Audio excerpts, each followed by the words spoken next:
This must be working. Yes, it's working. Hello. Well, we're on, Hal. So today is Tuesday, December 13th, 2016. My name is Tom Steman. I am the University Archivist here at St. Cloud State University. I am in the KVSC studios. Thank you, KVSC, for allowing us to use your studio today, interviewing retired faculty member Hal Lieberman. How are you today, Hal? Fine, a little chilly, but fine. Yeah, it's a little cold. It feels like January, February today. But I appreciate you coming out today and agreeing to talk to me about your life and your time here at St. Cloud State University. So, as I've told you before, you've got a unique perspective of this university.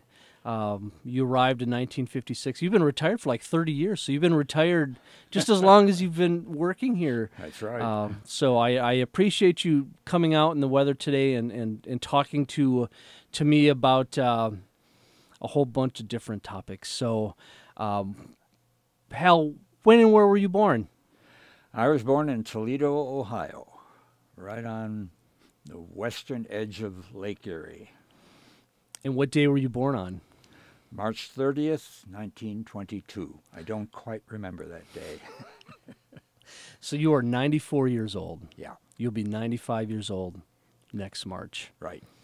So, what were the name of your parents, and where did your parents come from? Were they immigrants themselves, or Yes. were they okay? So, what were their names, and where were they from? My father was, his full name was Jacob Ephraim Lieberman, and he came from what is now Belarus. At that time, however, it was Tsarist Russia. And my mother, whose name was Molly Berman, came from Lithuania, which then was also part of the Tsarist Empire. Did they settle in Toledo, or did they make some other stops before they settled in Toledo?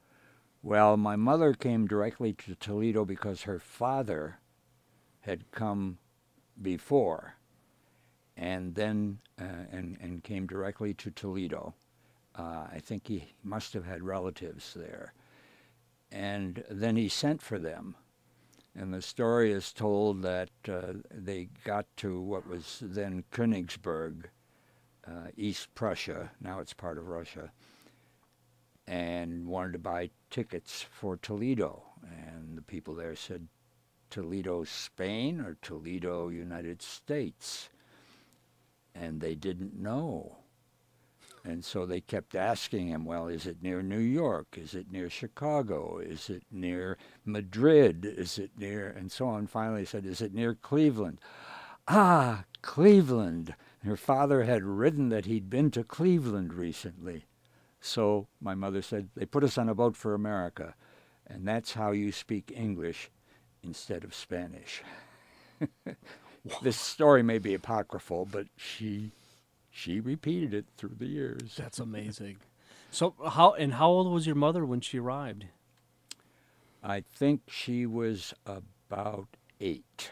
So what year would that be around? With 18... Middle 1880s. 1880s. I have the figure, I just don't remember it right now. So, and how old was your father when he arrived? My father was 21, and he went first to Columbus, where there were relatives, and Columbus, then almost Ohio. right, Yep. and almost immediately came to Toledo.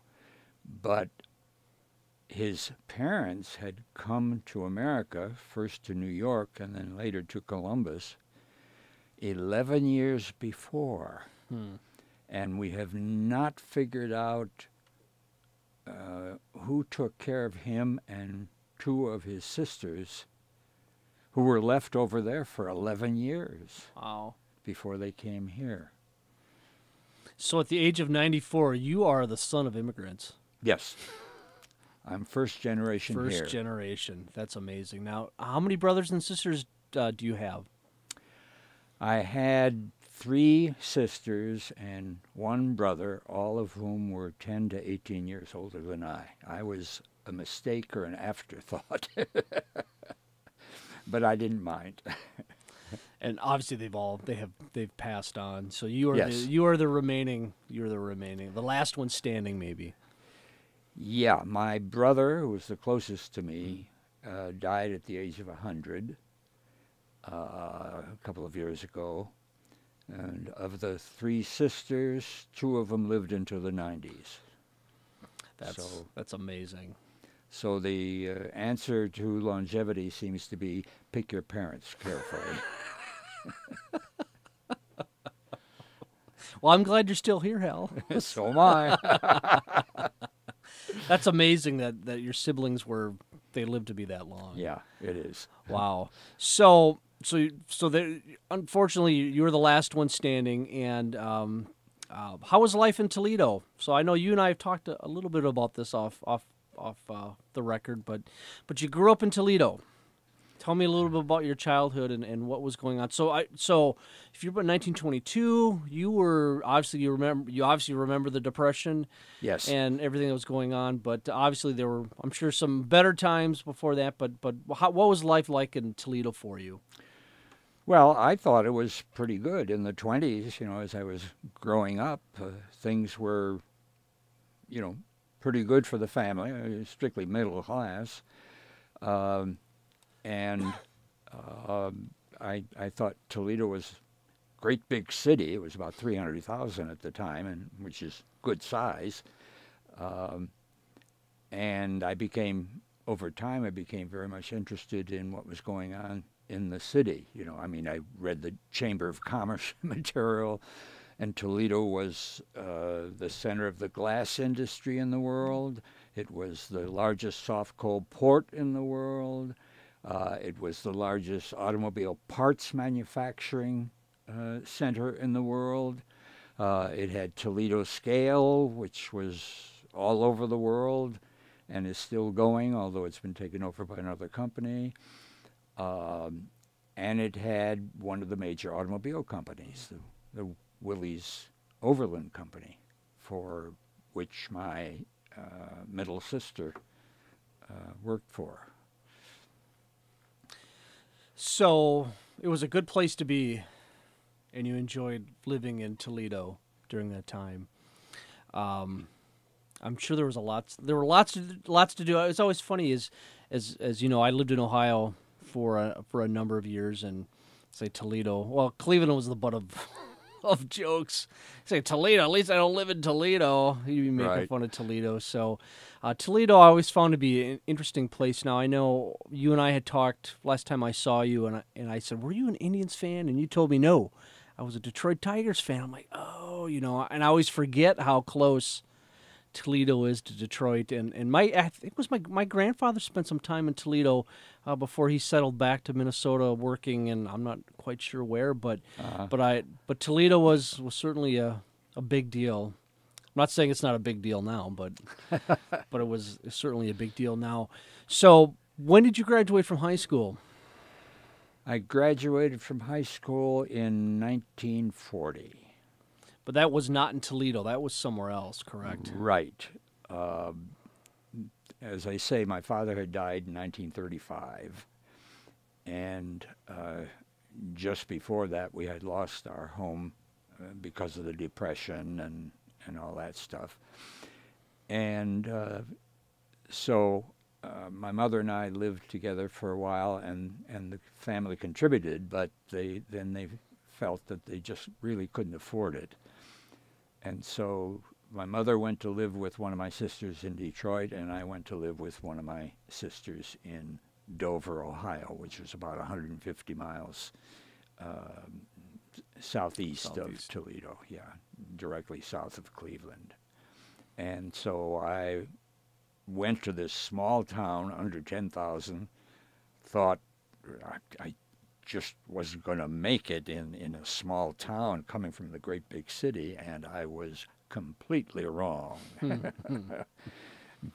The 2 years I spent there were just wonderful. I learned a lot. I learned to appreciate small towns.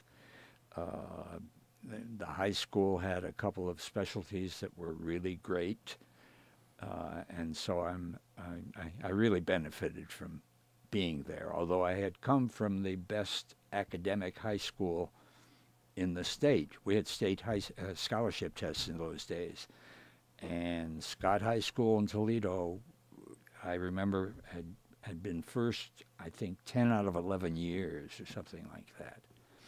So, so Dover wasn't that good scholastically, though it had some good teachers. So at what point did you decide? So you graduated from high school in 1940. When did you decide, hey, I'm going to go to college? And then, so I'm going to go to college, and then I'm going to go to, I know, I'm going to spoil it. You went to Toledo as an undergraduate. When did you decide that you wanted to go to college, and did your siblings, were they college educated? Were your parents college educated? And so why did you decide to go to college, and why did you decide to go where you went to go, at least as an undergraduate? Yeah. Well, my parents had not gone to college. A couple of my sisters had gone to technical school. They had gone through high school. My brother went through the University of Toledo. He graduated. He got a bachelor's degree. I never decided to go to college. It was just taken for granted that, of course, I would go to college. I never questioned it. Nobody ever said anything. It's just somehow there was an assumption that I was going to go to college. So I went to college. I think that worked out well for you. Now, I mean, was there that attitude now? Obviously, I wasn't alive then, but that college was more for the more well-to-do at that point. I know, obviously, after World War II, that if there was that attitude, it really changed. But was there that attitude of only well-to-do people are going to college? But you're like, no, I'm going. Well, you said you was assumed you were going to go. So, do you understand what I'm? Yeah. What happened? First of all, at that time, the University of Toledo was a municipal school. It was owned by the city, and therefore, if you were a resident of the city, tuition was dirt cheap. All right. That meant that a lot of people who might not otherwise have gone were able to go. And we used to laugh that if you had money, you really didn't go to the University of Toledo. You went either to the University of Michigan, which was an hour away, or you went to Ohio State University. If you really had money, then you went further away. But almost all of us who didn't have money went to the University of Toledo. I see. So you were there. So 1940. So you started in Toledo in the fall of 1940. Right. So we all know what happened soon after that. And I know you served in the military. So how long were you in college before you were in the U.S. Military? I was there for just over 2 years, and then I was drafted, and I served in the Army for 3 years, 2 months, 13 days, 3 hours, and 20 minutes. I figured it out one day. And then I came back to the University of Toledo. What did you do in the military? What was your role? Well, at first, they send you to I forgot what they call it now, but a place where they're going to distribute people to one base or another. And there were a couple of thousand who came the same day I came. And we all took the Army General Classification Test, the so-called intelligence test and mechanical aptitude tests and so on, in a cafeteria where it was noisy. And then 600 shipped out to Fort Bliss, and 2 hours later, 800 shipped out to, someplace else, and so on. And pretty soon they're all gone except 3 of us, and we're sitting there wondering, what's happening to us? Did they forget us? No, they didn't forget us. They sent us to Louisville, Kentucky, to the Armed Forces Examination and Induction Center, right in the middle of town. And they put us to work there. And so we never went to any of these big, at least in the beginning, never went to any of these big bases and so on. So that was my first taste. Technically, I was in the medical corps because among the things we did was examine people coming through. And several months later, I was shipped out to a new place in Rossford, Ohio.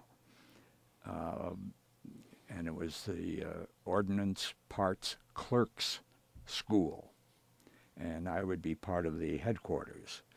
What the Army apparently didn't know was that I was from Toledo, and Rossford is a suburb of Toledo. So I was stationed very close to my hometown. And so we were scrubbing down the barracks. They were old CC barracks. And we did that for a day, got up the next morning, started to do the same thing, and a sergeant came through and said, "Anybody here know how to type?"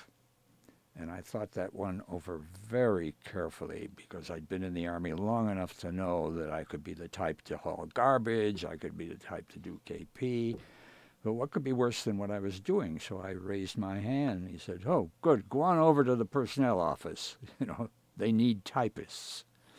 And that changed my life. You're kidding. Yeah, my life in the Army from then on was as, it started as a clerk typist. And after, several years in the Army, I ended up as the sergeant major of the largest school in the Army, Wow. the Ordnance School at Aberdeen Proving Ground, Maryland. Wow. Wow. How did you like your time in the military? Well, aside from, having to take orders, whether you liked them or not, I was lucky. I never had a really hard time. Toward the end, they were threatening to ship me to the European theater, and then the war ended there, and so they switched and said, "We're sending you to the Pacific." And just when they were about to do that, the war ended there, so they pulled off that. And so I ended at Aberdeen. At Aberdeen. And so when were you, mustered out? I don't know what they call it. You were... February 2nd, 1946. February 46. So from there, what did you do? You went right back to University of Toledo? Right back to Toledo, which was very good in making preparation for GIs coming out. I was a week late, but that was no problem. I didn't have any papers yet, but that was no problem. They knew everything was going to be coming, and everything was. And so I just went right back in. The only difference was that I had decided while I was in the Army that I wasn't going to continue with what I had switched to at the very end, which was business. And I switched back to liberal arts because I wanted to know more about sociology and more about psychology and more about political science. and of course history, but I'd had a lot of history before and I wanted to continue it. So I completely switched my program and moved in that direction. Wow. So at that point, and I don't want to, I'd say ruin the story, I don't want to ruin the story, and I was reading some material that you had given me before. What do you think of the GI Bill? Did it change your life? Oh, yeah. I mean, I might have gone through anyhow, but it would have been a lot harder and probably taken a lot longer. But with the GI Bill, I went all the way through. I shepherded very carefully so I could do that, and it carried me all the way through the doctorate. Really? I think the GI Bill, not just with reference to me, but to others, is probably one of the greatest things that Congress ever passed in the whole history of the United States, because it pulled so many people out of what would have been, the lower class or even lower middle class, and thrust them, with opportunity in all kinds of directions. And you obviously took advantage of it. Oh, yeah. So you finished in Toledo, and then you Right. went to University of Chicago. Yeah, I wasn't sure what I was going to do, and the people, particularly in the history department, who knew me very well, said, well, you have to go to graduate school, of course. And I said, oh, of course, And I said, where shall I go? And they said, well, you want to apply to several places, but you really should go to the University of Chicago. Oh, I couldn't get in there. I said, oh, yes, you could. And so that's what happened. I applied to several other places. I got a scholarship from, I think, Illinois. I'm not sure, but I turned it down because the University of Chicago was a dream. It was really something, and so I was scared, but I went there. And how long were you at the University of Chicago? Well, total was about a year and a half. Year and a half. And Yeah. your degree was what? Master's in history.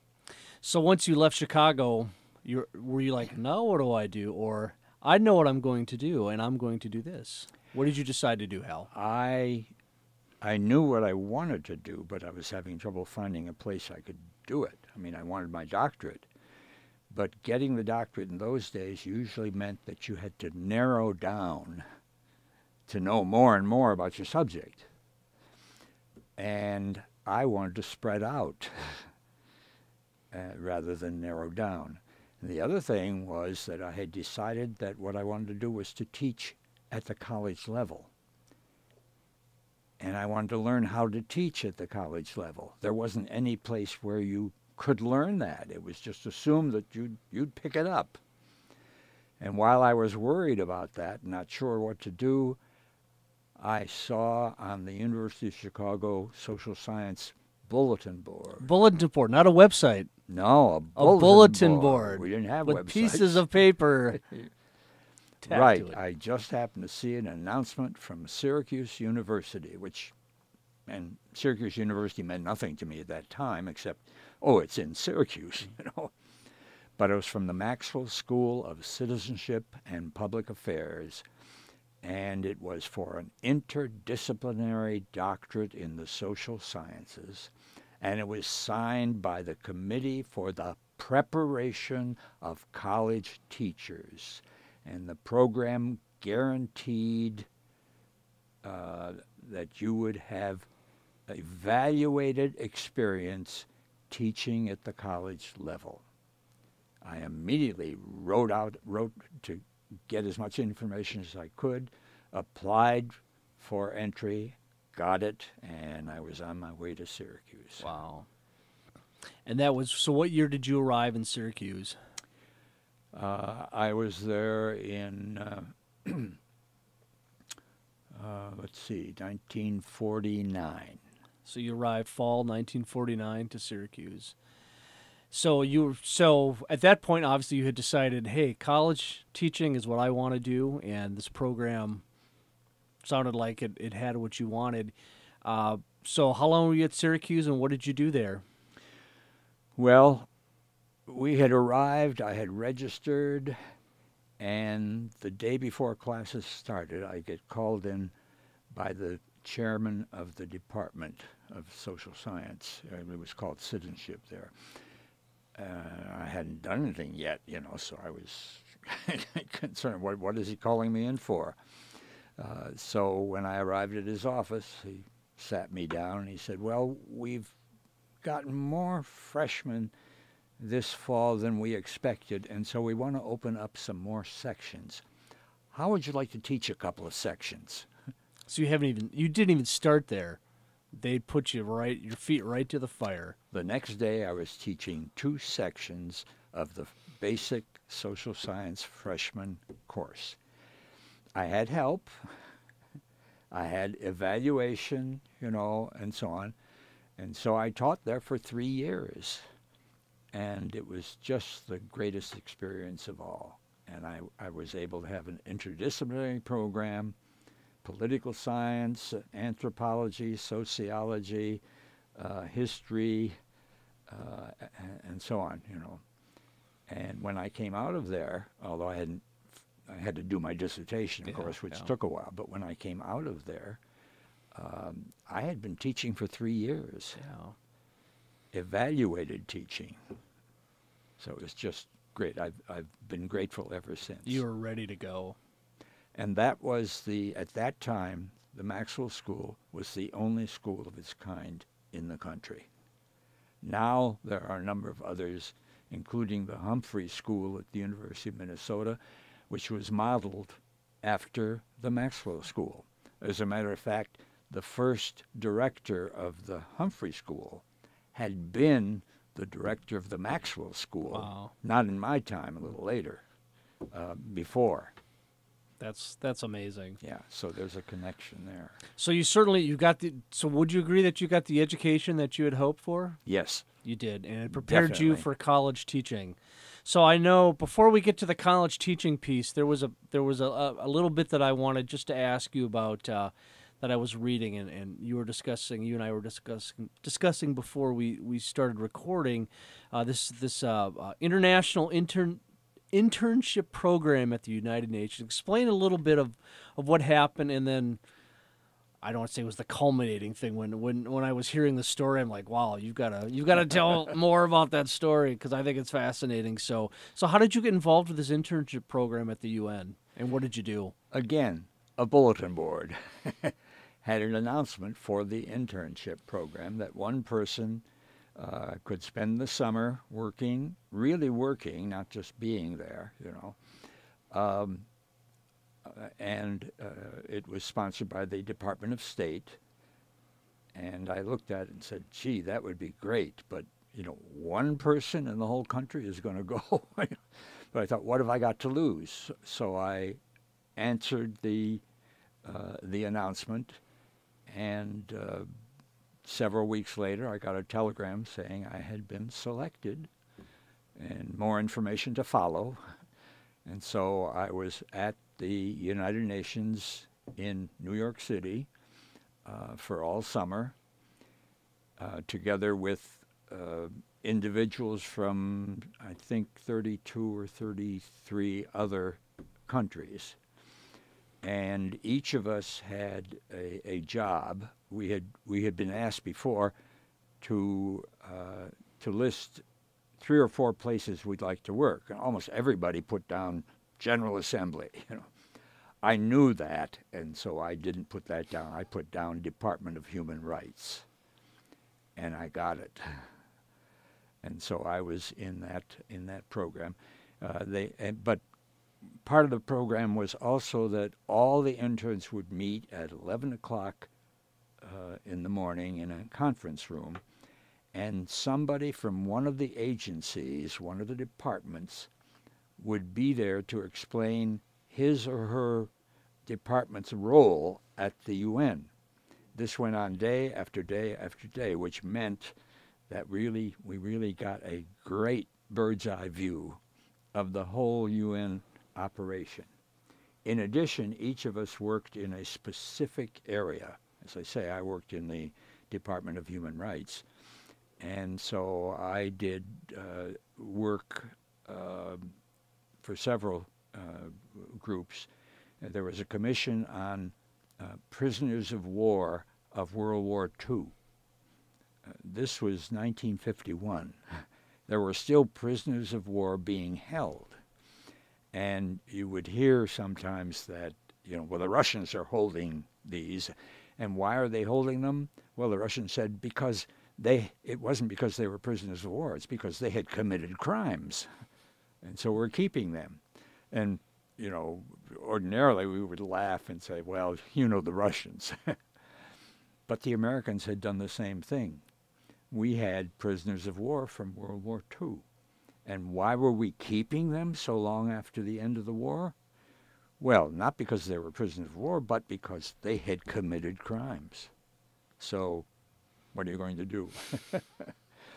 I also did some work for the work that was being done on the Declaration of Human Rights. And that was Eleanor Roosevelt, who was the chair of that committee.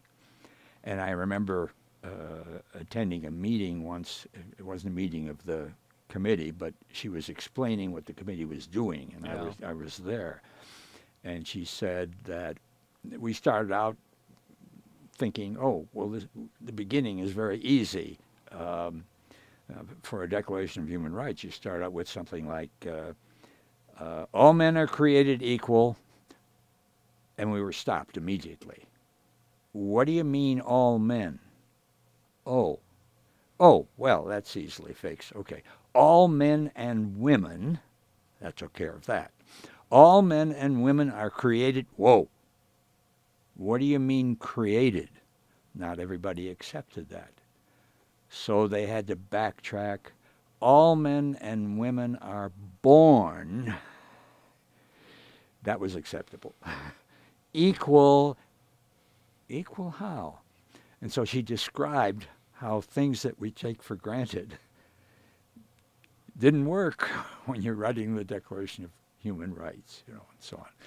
There was so much I learned while I was there. So it was just incredible. The experience was certainly positive. Oh, yes. And I'm sure you used that later on while you were teaching. So the story before when you and I were talking, so it sounds like you had a fantastic experience there. But and I said the culmination of it. What happened with what event occurred while you were at the UN? So you were telling me that the interns were invited to Hyde Park to eat lunch with Eleanor Roosevelt. Now, when I read that, I was like, wow.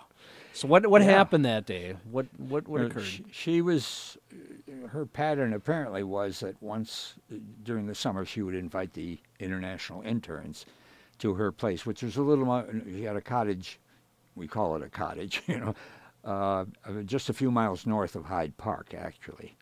And she provided lunch. And it was on the grounds. We all sat around and chatted, eating sandwiches and things like that. And I have some pictures, showing us all there, including her. She was, a very gracious, unassuming individual. She just sat down on the ground with the rest of us and carry on this conversation. That's amazing. Yeah, she was just a wonderful lady. Yeah, she was a very powerful and But that's just amazing that you were able to have lunch with her at Hyde Park. That's why it just made me stop, Hal. So, but that's amazing. The very experience as an intern, since we all lived in International House on Riverside Drive in New York, we would sometimes go out for dinner in the evening. Well, there might be 8 of us together, each of us from a different country. You can imagine what kind of an education that was. One that you can't get at a university. That's for sure. That's amazing. Yeah, it's just great. So you finished your coursework at Syracuse. You're still working on your dissertation, and you arrived when at St. Cloud State. Now I know you had a stop or two before you got here, but you arrived here in the fall of 1956. Is that correct? Right. And what department were you placed in, and what classes were you going to be teaching? So I'll let you answer that, and I'll say something in just a second. Okay. We didn't have departments when I came. At that time, St. Cloud State had fewer than 2,000 students. We had divisions, so I was in the division of social science. Informally, we had departments. I mean, we knew that these people were in economics and these people were in political science and so on. One of the reasons I was brought here was to redesign the required freshman social science courses, which then were called Social Science 101, 102, 103. And we revamped them. And that was the beginning of what we began to call Social Science 104, because it was the next step. So that was my primary objective when I came here. But I was also in the Department of, or what became the Department of Sociology. So I taught a number of different courses in sociology. So when you arrived in 1956, it wasn't a university. It was still A teacher's Same college. The next year, they dropped the teachers. They dropped the teachers. So, 57, but the students who were primarily here, now I know after World War II, because of the GI Bill, the state university, state schools, state colleges were expanding out a bit from teacher education. Now, Right. the students that you had taught early on, they were to become teachers, or were there others that were pursuing other interests? There were others pursuing other interests. Even though it was a teacher's college, that was the title, there were programs for those who weren't going into teaching. And that's one of the reasons, of course, that the next year, 57, they dropped the teachers from the title. So who hired you? And actually, so who hired you, and how did you find out about the position here at St. Cloud, and then who hired you for the job, and how did you decide, hey, I think I'm going to go to St. Cloud, and maybe you're thinking, where the hell is St. Cloud? Yeah, I never heard of You'd St. never heard of Cloud, it. So yeah. so why? How did you find out about the position, and Well, who hired you? I was teaching at Ohio Northern University at the time. This was my third year, and it was time for me to leave. But I needed someplace to go to, and so I was looking for a place, and I ran across an announcement of a vacancy at St. Cloud State Teachers College, knowing nothing about it. But a colleague of mine at Ohio Northern was from Minnesota, and his office was right around the corner from mine, and I walked around the corner and I said, Rudy, what's with the state colleges in Minnesota? He said, it depends upon which one. And I had to look back at the announcement, and I said, the one in St. Cloud. Oh, he said, that's a good one. Look into it. If he had said, don't bother, I wouldn't be here. Wow. And so I looked into it, made application. I couldn't come here for an interview. It was just too far to get at that time. I forget why. Because you were in I was still in Ohio. at Northern Yes. Ohio. Yeah. I was still teaching at Ohio Northern. But I could get to Chicago. And so my wife and I, and she was pretty pregnant at the moment, went to Chicago, and we met George Budd, who was the president at the time.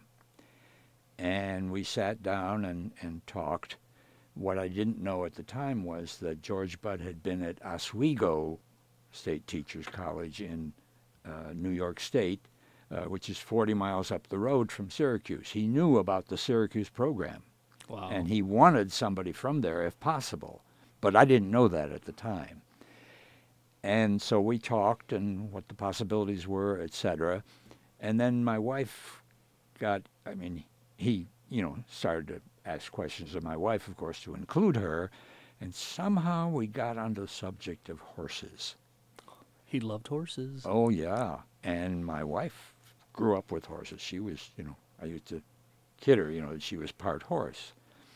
As soon as they began talking about horses, I sat back and I thought, I think I'm in.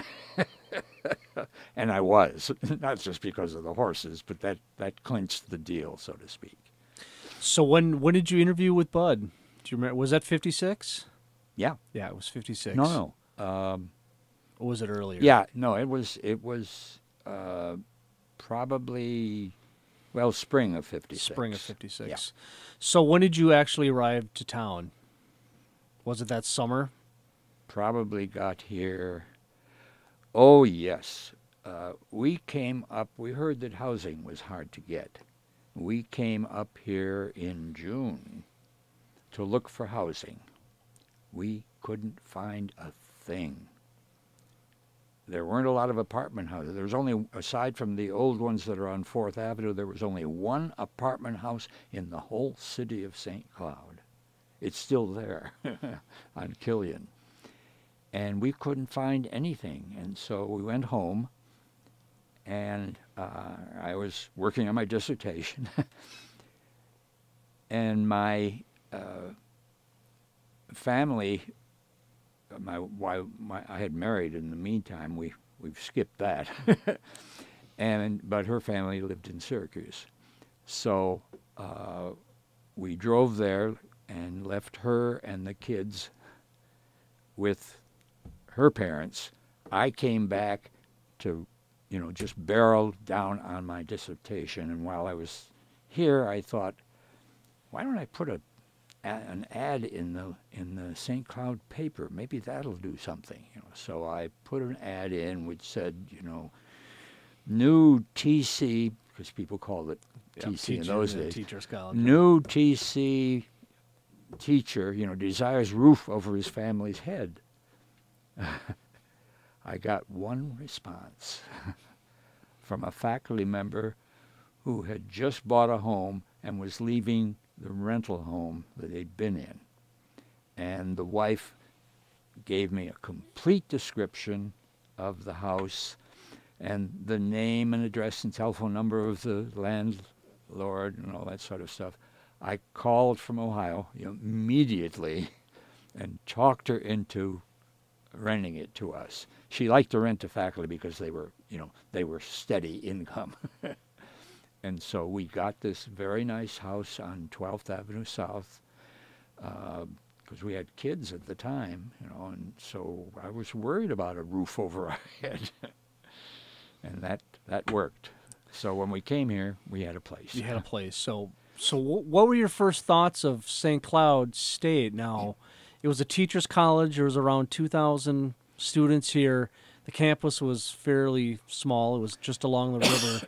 What were your thoughts of campus, and what was life like, compared to, so you arrived in 56, you retired in 1985. How did things change in your mind? What were those things that stuck out that were really different? I mean, I can't imagine. So it's 60 years ago, what this was like 60 years ago. You got 4 more hours on there? Well, you'll just have to give me the highlights, Hal. So, yeah. So what did you think, and how did that view change over time? Well, as you say, the college, with the exception of Shoemaker Hall, was all on one side of First Avenue at that time, and also in most of the classes were in Stewart Hall. And my office was in Stewart Hall with 3 other people in that office, etc. But there was a kind of faculty lounge in Stewart Hall, and so everybody would go there for coffee or just to chat or what have you. And that included the president. Everybody was there, and that was a great way to get to know everybody. Not just those in your department, And then, of course, as things went on, we began to grow. And at one point, I put out a memo. We were in the habit of writing memos to one another sometimes, in those days, putting them in the mailboxes, and everybody got it. I put in a memo, and I said, the way things are going, in a few years, St. Cloud State will have 8,000 students. And then I went on about we have to prepare and blah, blah, blah. Nobody read beyond that line. 8,000 students, that's ridiculous.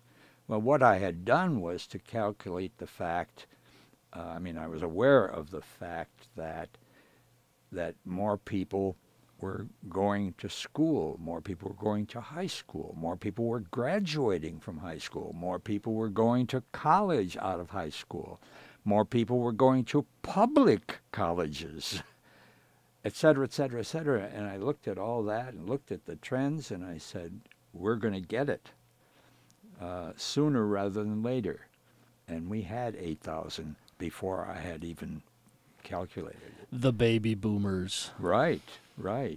And I was into population problems and situation. I still am, but that was part of why I saw that and said, let's do something about it.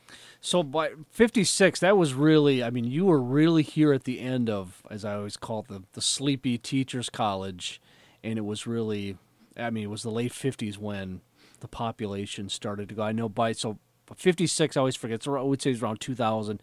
By 1970, there were 10,000 students on campus. The campus went all the way to 3rd Avenue South. So what kind of changes did your department then, because of those baby boomers, so the curriculum was changing, as Oh, well as yeah. the physical campus itself was changing. What are your observations about how that went? And obviously, you said you knew what was coming.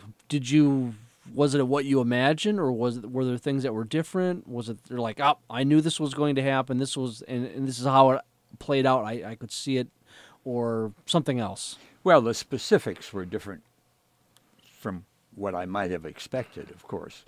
I forget, I guess it was President Selke, before my time, who had suggested that we might need to expand the campus and we should move across the river, where Selke Field is now, Everybody turned that down. No, we can't do that. We're going to stay here. And of course, it cost us a lot more because we took all those wonderful homes down and had to pay for it, and so on. I didn't expect that, so to speak. I just knew that we would have to expand. As far as curriculum is concerned, we began to develop into departments. And for example, what we did when we scheduled that Social Science 104 course that everybody had to take, we borrowed people from each of the social science departments. So somebody in economics, would teach a section. Somebody in geography would teach a section. Hopefully they had some credentials beyond their narrow field, But as the school got larger, the departments, were reluctant to let their people go to teach something else when they wanted them to teach their field, which was reasonable. And so one day I was called into the office of the academic dean in those days, Herb Clugston. Herb Clugston, yes. Yeah. And he explained what was happening, et cetera, and he said, what we want to do is establish a Department of Social Science. And I knew what was coming. I really wasn't in favor of it, but he said, so we're going to do that, and we want you to be the chair. Be the chair of it. Yeah. So that I know that academic reorganization was 1962. And that's when they the divisions turned into colleges or schools. They were schools at the time. Schools first, yeah. So where was the Department of Social Sciences? Which school was it in? It was in the social science. It was in the social science. Yeah, I always forget what was liberal arts, and it's now they're back to it now. Yeah. But I don't remember. So you were part of the large It was school. one of those in liberal arts, but there were the other social science ones. And we were now given, and I hadn't foreseen this, but I should have, we were then given a budget and authorization to hire people. And so we began to expand, and our criteria included people who had at least a background in at least two social science fields. More if possible, but certainly two social science fields. And so we began to hire people. And that relieved the other departments from having to lend somebody to us. And they were asking for higher credentials as well. I mean, it isn't just, and Sure. I always sometimes I do forget about that. It was the curriculum, it was the physical space, but it was the faculty themselves. It wasn't just hiring people. They were, at some point, it was 57, so you were here a year, you got your PhD, but often, it still happens today, I know, where they are asking for a dissertation as the terminal degree, and in those days, it was not. It was often, at least my impression is, somebody who could teach it, and maybe they didn't worry so much about those degrees, Right. but that really changed as well, that the Exactly. faculty were becoming more professional. Right. And of course, the curriculum in each department, began to expand. We got more students, and students who were there was a greater retention, so they went all the way through. therefore you could have more upper level classes, etc., and graduate classes, and so on. And so I, myself, aside from social science, there were several courses there, as well as the freshman one. I taught a number of fields in sociology, from introductory sociology to social class to race and cultural minorities, to population, to criminology, juvenile delinquency, and so on. I taught a lot of those things in those days. That certainly sounds pretty far from a teacher's college. Oh, yes.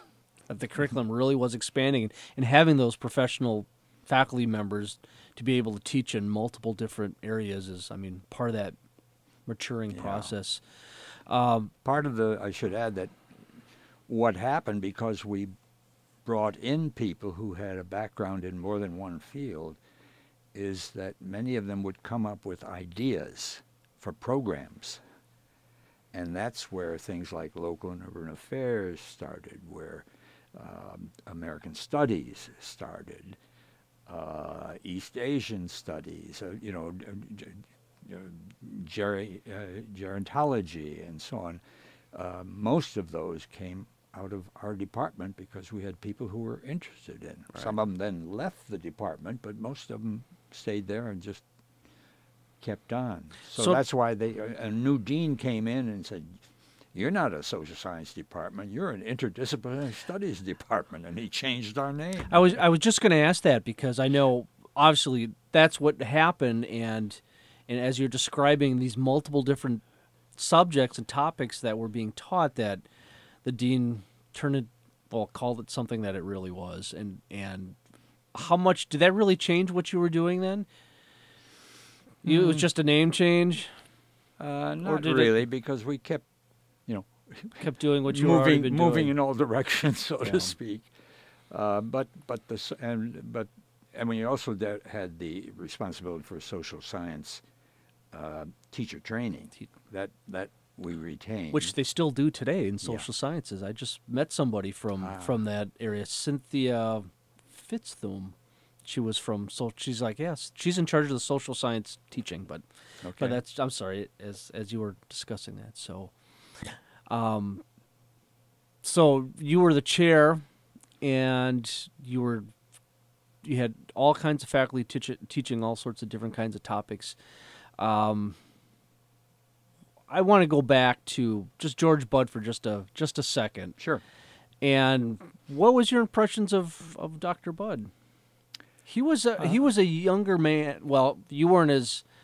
He was, I think when he arrived on campus in 1952, he was like 37, 38 years old. And there was an oral history that was done in 1981, and he admits that he wasn't really quite sure what he needed to do as a university president. He obviously figured it out pretty quickly.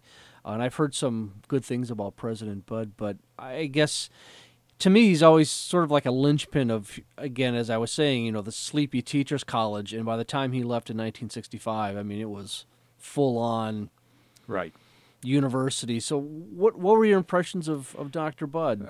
Very favorable. First of all, he was easy to approach. You had no problem. As I said, he would come to the faculty lounge, and was involved in that. He was a very strong supporter of academic freedom.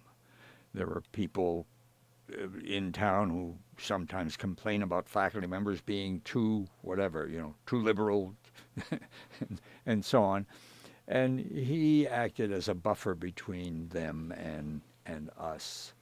And that was one of the great things about St. Cloud State. I never felt that anybody on or off campus, interfered or tried to interfere with what I was teaching or how I was teaching or anything of that sort. And Budd was a strong supporter of academic freedom. When we established the faculty senate, I think it was a senate at that time, and we were talking about a new curriculum, an organization, and so on, one of the things he proposed, and he was, quote, a member of the committee, unquote.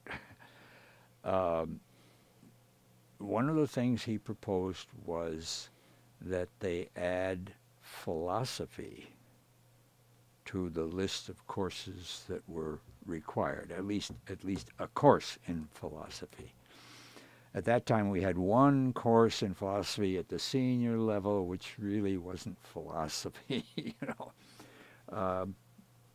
and I was a strong supporter of that. Undergraduate, I was a minor in philosophy, and I thought, boy, that would be great. I don't know how the rest of the faculty felt, but at any rate, there were enough that were supportive. They said, yeah, let's go for that. And that's how the philosophy department started, because if you're going to have a philosophy course that's required, you got to have a number of faculty coming here to teach it. And that was the beginning of the building up of a philosophy department. Wow. Yeah. Let's focus again on some of your activities. Now, you were here 30 years, and you gave me some material beforehand to read, and I did. And there were some things that I thought would be interesting for you to expound on some more. So you were really involved with, I don't know how you call it, it's not international relations, but there were various organizations and activities that were internationally focused, and one of them was SPAN, which stands for Student Project for Amity Among Nations. So let's start with SPAN, and I know that you did some other things. We'll talk about your overseas student tour in Anik, but this is something, we were joking that you and I are probably the only two who remember this, and obviously you were the one, you were involved in it. So explain what you did, and how did that affect other things that maybe you're interested in internationally? Maybe it affected why you went to Anik, or you did an overseas student tour. Explain how that interested you and how that impacted your career here at St. Cloud State. Well, I didn't know anything about SPAN, and I was walking down the corridor at Stewart Hall, and I bumped into Bob Zumwinkle, who was the student equivalent of student vice president. We didn't have vice presidents, but that's what he was. Hal, he said, why don't you try out for SPAN? What's SPAN? And so he gave me some information and had me look into it, and I did, and it sounded very interesting. I should add that I'd always wanted to go, abroad. Never had the money. The only people in those days, as I grew up, who crossed the ocean were immigrants, and that was one way, or rich people. And you went by boat, of course. That's all you could do. But SPAN was a group that started at the University of Minnesota after the war, after World War II, with the idea that if people would get to know one another, different nations and cultures, that maybe that would make war harder. And it was over time expanded so that by the time I was around, there were 8 Minnesota schools involved. So this is the late 1950s, right? Yeah, 58. 58. Is when I found out about it. And so I applied, and you had to speak the language of the country, and they picked 4 countries, and you went to one or 4 of 4 countries. Luckily, one of the countries was Scotland, and I figured I could make out there. So I applied for it, and I was selected as the advisor. And then I worked with a batch of students, I forget how many, it was 22, 25, something like that, from a number of different colleges. The previous year, the 58, 59 school year. And we learned as much as we could about Scotland. And I also helped them develop summer projects for the summer of 59. And the project had to be a people project, not a library project, you see. So that's what we did. And we met on each campus, so each of us would get a chance to look at other Minnesota campuses. That was our own little gimmick. We had 3 children at that time. They were 5, 3, and 1, or would be, in 59.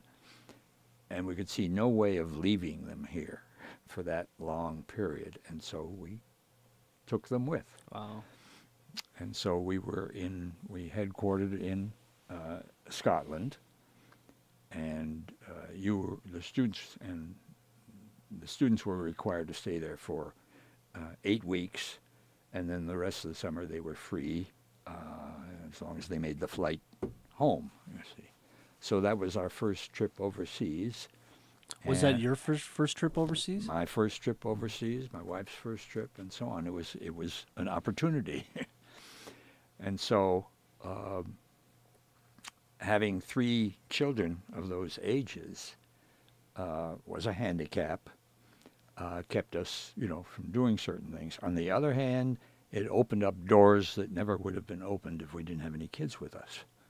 We discovered that both in Scotland and on the continent. When we left after the 8 weeks, we headed for the continent and discovered that having kids made a difference.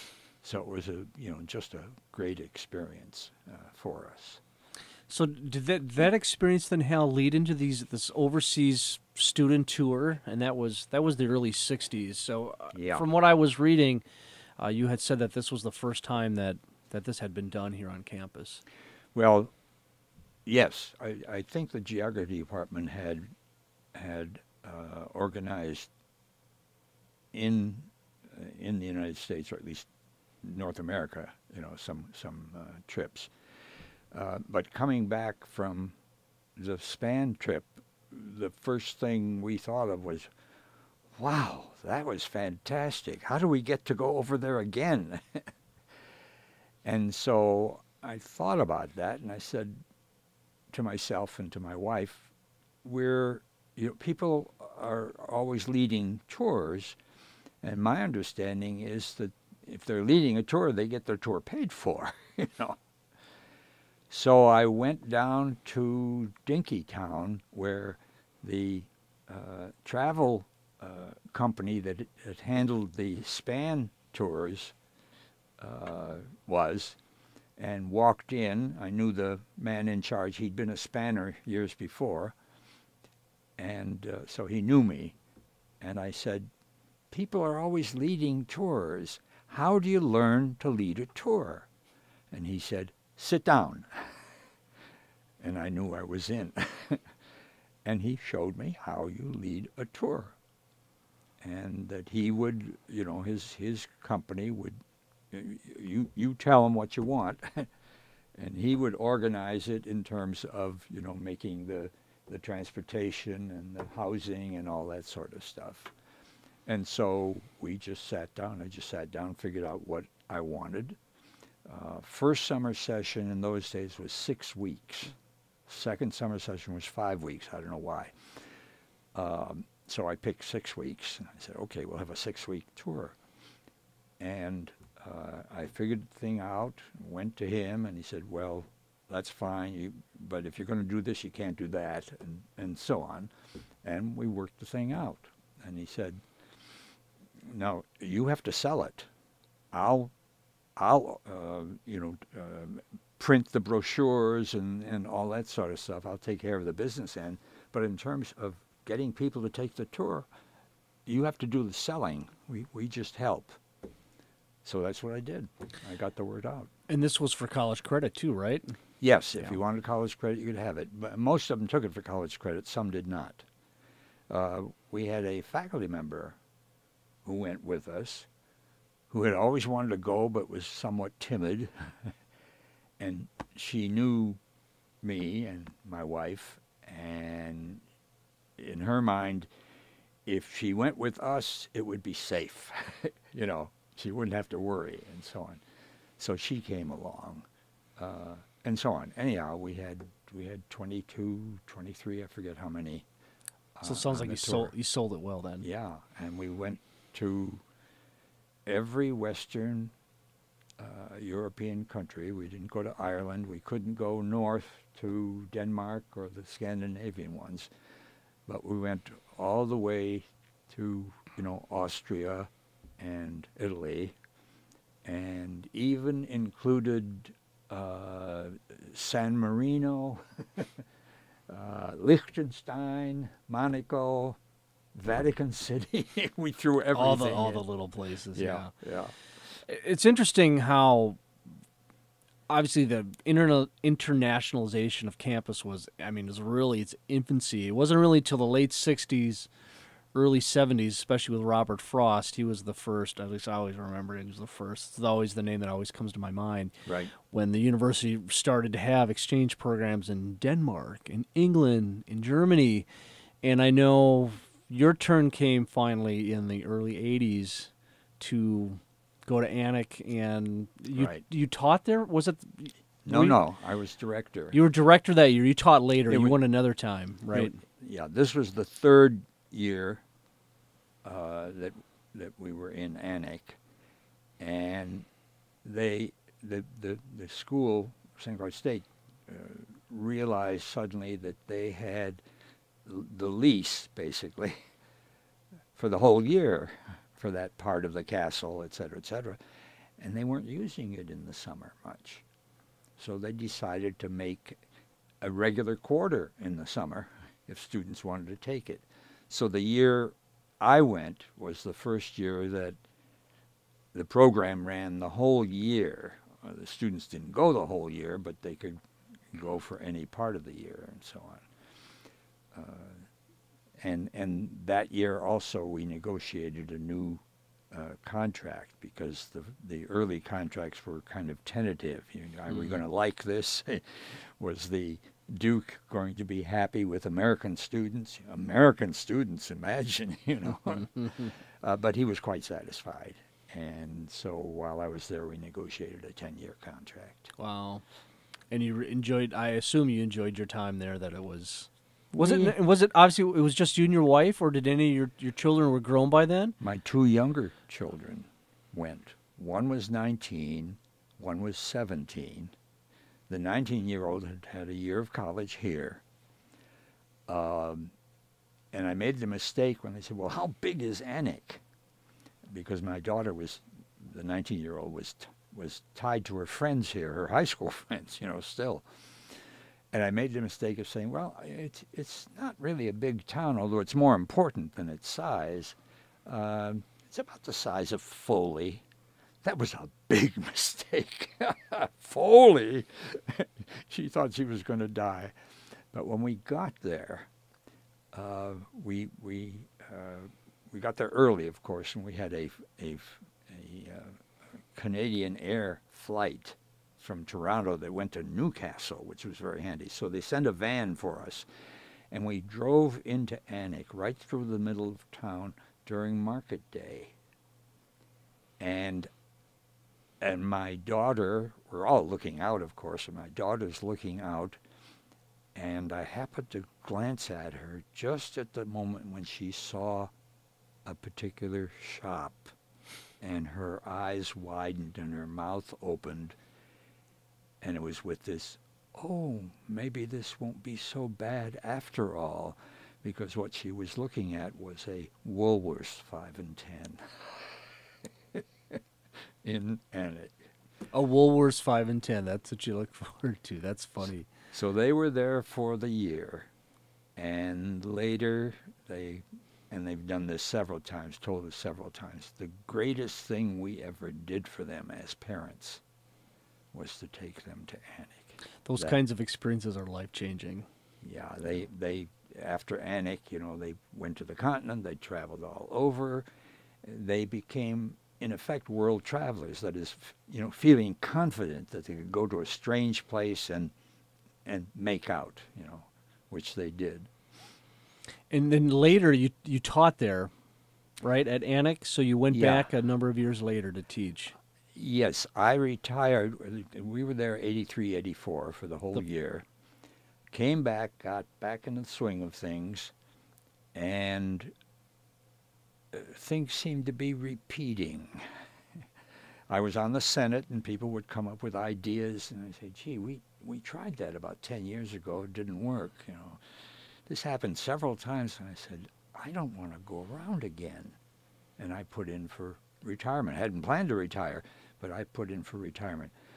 But I told the International Studies office, I said, I know that people, active faculty should have priority. But if you run out, if you need somebody, call on me. And in 1988, and we were in New Jersey, I get a call from somebody that I knew was going to be the director the next year, and he said somebody dropped out for winter 88, 89. Would you be willing to go? And I said, just a minute, and I held my hand over the phone. I turned to my wife and said, they want us in Anik for winter quarter. She says, tell them yes, tell them yes. So no arm twisting at all. None. So we were there for winter quarter, and I this time I was teaching, and my wife didn't have any responsibilities there that time. And then we stayed in England, in Britain, for several months after that, as long as we were there. Fantastic. Yeah. So another highlight that I was reading about in some of the material that you gave me was the Tri-College Great Issues program. So I was joking before we started that you and I are probably the only ones around, yeah, as we're talking about SPAN, that know about the Tri-College Great Issues program. So explain what that was and how it came about. And I guess to me, and I shouldn't be, I'm the one interviewing. I'm not the interviewee. I guess to me, it was sort of the maturation again of the university. It was becoming a university. It wasn't just a sleepy teacher's college anymore. It was becoming much bigger than that. Well, I was in contact. I wasn't in contact with anybody at St. John's or St. Ben's. Those were, schools I had nothing to do with and didn't know anything about. And somebody came to me and said, and I think it was, well, I can't remember. Anyhow,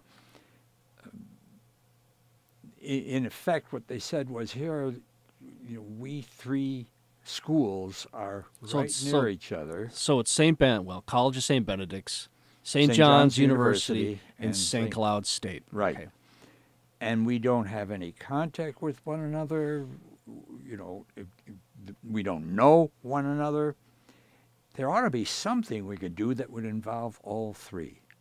So somehow we got a kind of talking committee of two people from each school. And I was one of the two. So this was the late 1960s? Or was it a little earlier than that? This was earlier. This was late 57 or early 58. Got it. And we sat around the table and talked and said, what can we do? What is possible? And so on. And in time, we decided on having a kind of honors, call it a class, that's what it would be in a sense, honors program with 10 students from each school, and we worked out a setup whereby we'd have a year's topic, and we'd break it into, segments, et cetera, and the students would develop some aspect of that topic and write a small paper, and faculty members would come along after that, and they would do something on some aspect of that topic, etc., with discussion organized and so on. And so we wrote up an application for a grant and applied to what was then the Hill Family Foundation. It's now, I think, the Northwest Foundation. And they gave us $100,000 for 3 years. That's a lot of money. One of the things they liked was that we required the students to stay for at least an hour after every intergroup session. And and we would provide coffee or drinks and cookies and donuts and all that sort of stuff. and the purpose was to encourage them to talk to one another. And each of us made sure that they weren't supposed to talk to their own.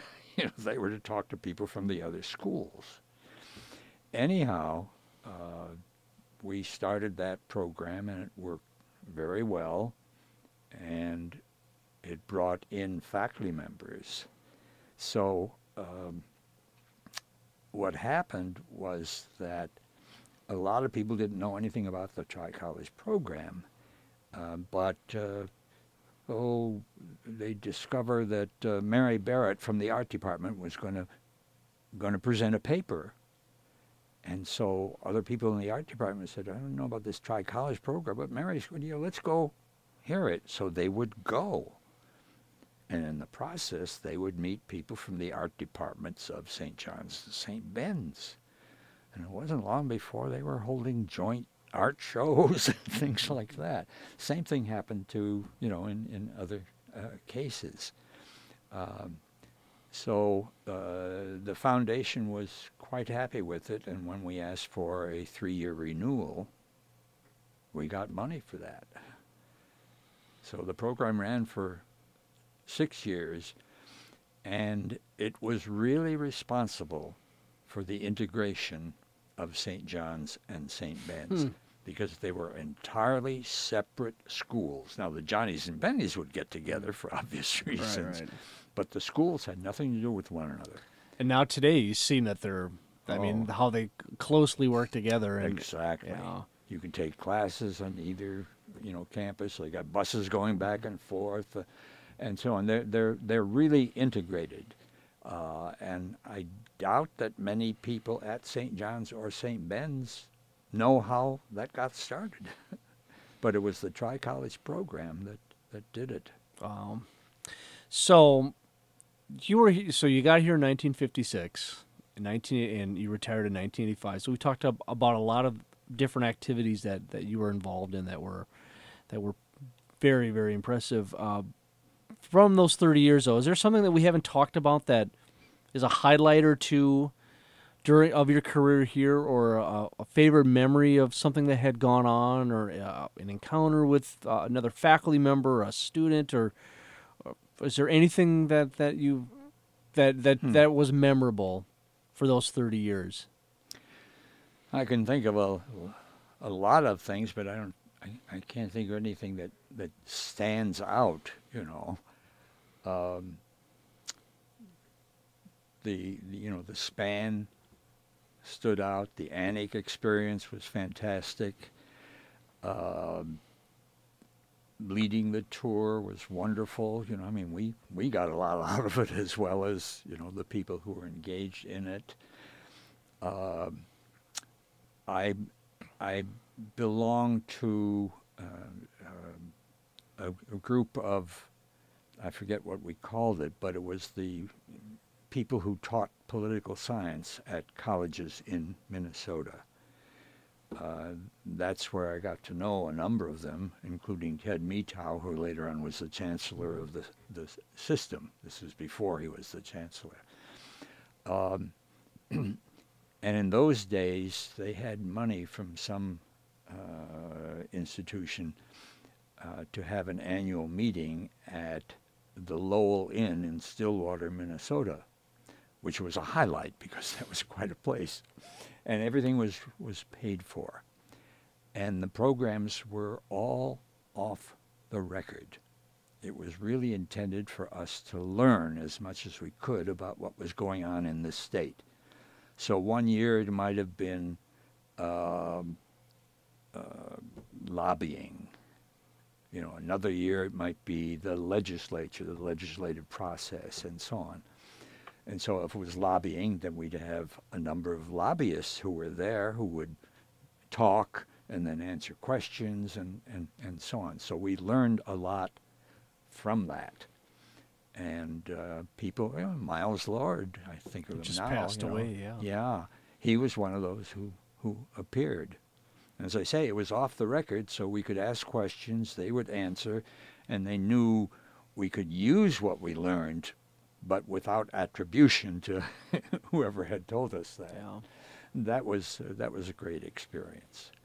I mean, one of the things I did, I don't remember when I did it, but there was a Young Democratic Club on campus. But there wasn't a Young Republican Club. Maybe there had been, and it folded. And so because I was involved with this political science thing, I said, we got to have a Young Republican Club, even though I'm a Democrat, you know. And so I found a faculty member who was Republican and who was willing to serve as advisor. And I advertised in the Chronicle, you know, wanted Young Republicans, you know, come to room so-and-so at such a time. And they got a Young Republican Club organized at the time, you know. So I guess I can be proud of... You helped found the Young Republicans Club yeah. on campus. Don't let it get out.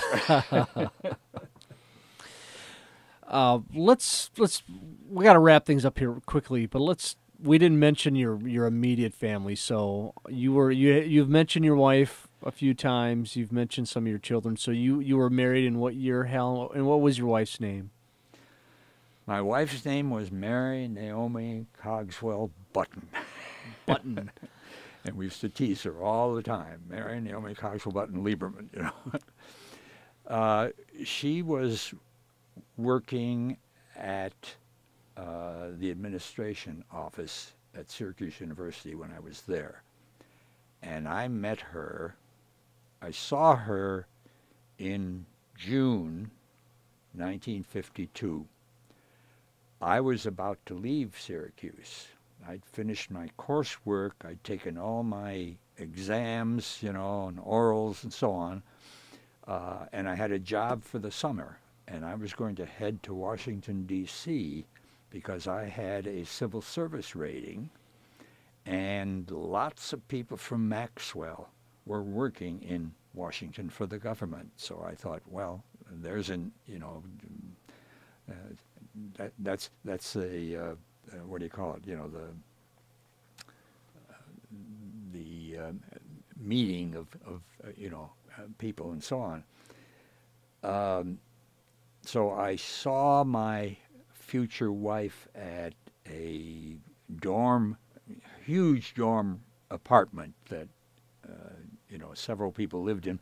But it was a place where a lot of the leaders on campus, you know, BMOCs and so on, were there. And I was there, and I saw her walk across, and I noticed her, but that was it. 3 or 4 days later, I met her, and 5 weeks later, we were married. 5 weeks later. Holy cow. Well, what happened was that she was engaged at the time, and I was doing a survey for the New York State Mental Health Commission, but they brought me back to campus for lunch, and then I'd go off. And we had been on a picnic, which is where I really didn't get to know her, but at least we were, you know, talking. And her fiance had to go out of town, and the gal I was dating, who was her friend, also had to go out of town someplace else, you know, and they both said, well, why don't you take care of each other while we're gone? That was a mistake. Anyhow, we arranged to meet for lunch, that's all. And so at noon, on campus, there were just off campus, there were a number of restaurants, and we went to one, and we talked, and then we went on our way, and the next day we met for lunch again, and the next day we met for lunch again, and we talked, and pretty soon we're meeting after work, and so on. And so she discovered that after we got to really know each other, she discovered that I was intending to go to Washington and look for a job, and she said, well, you're not going without me. So we got married. Wow. 6 weeks. Sounds like fate, Hal. It didn't last long. 57 years. 57 years. And she passed away a few years ago? 2010. 2010. So, but out of that 6-week courtship, you have, how many children do you have, and how old are they, Hal? Well, we had 5 kids. And The oldest was 62. He unexpectedly passed away this year. I'm sorry to hear that. The next daughter is 60, a son 58, and then we have another daughter who's 50, and we had a younger son who died about 3 years ago. Oh. Again, both of them were unexpected. I'm sorry. They got hit. So we had 5 kids. So how would you sum up your life at this point? I mean, you're 94 years old. I'm not finished. No, I was not suggesting that you weren't finished. So far, after 94 years, Yeah. how would you sum up your life? Well, I tell stories, things that had happened to me, to my kids, and finally the kids said, "Dad, we're never going to remember these. These are good stories, but we're not going to remember them. Why don't you write them down?" So after a couple of years of their badgering me, I said, okay, I'll write them down. So for the last 2 years or so, I've been writing my autobiography for them. And I'm just about done. The main thing left is for me to sit down with my daughter and figure out which of thousands of pictures, because my wife was a photographer, which of thousands of pictures we should put in. Once we've decided that, it'll go to the printer. Wow. And I'll be through. You'll get a copy. In archives, that'll be available for people to see at some point. Yeah. So you've had a good life? I've had a good life. I've had a lucky life. I mean, the luckiest thing of all was being born in the United States. That's number one. Number two is meeting my wife. My life would have been quite different. She was quite a gal. Fantastic, Hal. Yeah. I appreciate your time today. This has been a great opportunity for me to letting me take an hour and a half of your time to tell a little bit of your story, and I really appreciate it, Hal. Thank you very much. So for Hal Lieberman and for Tom Steman, thank you very much, and thank you. There we go, Hal. That was great.